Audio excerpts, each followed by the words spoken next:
Hello, you are here today on Donna's Everyday Heroes, and I am here on behalf of New Life Church, Milton Keynes. I am joined in conversation today by a fantastic and inspirational guy, Craig Malcolm. Now, Craig is he's a full-time carer, and he's also an absolute lover of Jesus. So it's lovely to see you, Craig, and thank you for coming to talk to us today. So I'm going to ask the same three questions that I always ask. Question one, what was life like for you before lockdown, Craig? 2019 was interesting. I was made redundant in the beginning of the year, and so spent the rest of the 12 months sort of getting used to being a full-time carer for my wife, who's got a number of medical issues. 2020 has been interesting. Sarah had surgery the beginning of January. She was then admitted to hospital with complications. About 2 weeks after she came out of hospital, in the intervening period, my father died in Newcastle. Went up to sort out arrangements, came back. When my wife was admitted to hospital, she was then admitted to intensive care with flu, double pneumonia. So she was in intensive care for the weekend on the verge of going into a ventilator.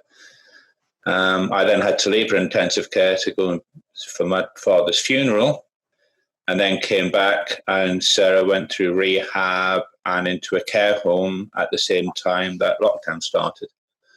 So I started lockdown in an interesting situation, coming to terms with my father's death, come to terms with the fact that Sarah managed to get through the flu despite being very ill, and at the same time, concern with Sarah and her medical situation and recent medical history in terms of how the virus would affect her. So we started lockdown.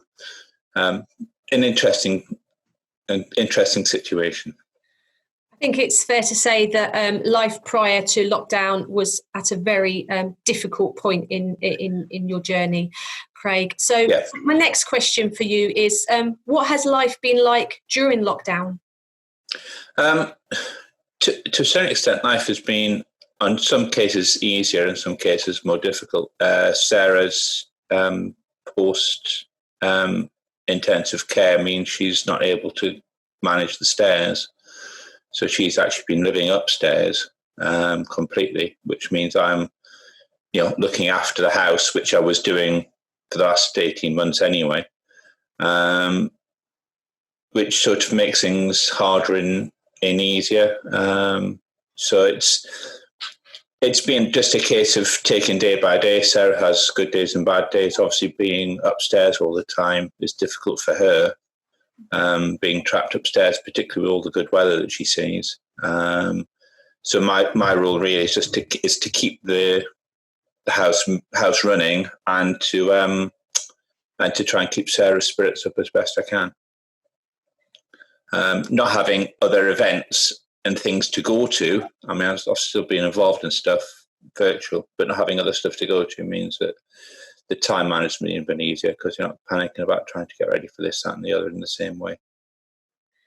And my last question for you, Craig, is where has God been in this situation for you? God has been in pretty much the same place he has been for the last number of years. Obviously, the situation at home is challenging with Sarah's illnesses, with trying to balance work and children and all the rest of it. At times life can be very, challenging, I think would be a good way of describing it. And really, it's just a case of somebody you can trust. It's somebody you can put a hope in. It doesn't change your situation. It doesn't change the difficulties you've got, the challenges you have to face. But it's just somebody that actually you can look beyond where you are now to hope in a future that's, that is real, and that actually helps you to get through the difficult times and look forward to the better times. Thank you so much for joining us today, Craig, and thank you for sharing some of your story with us. Thank you. Not a problem, Donna. Thanks for the chat.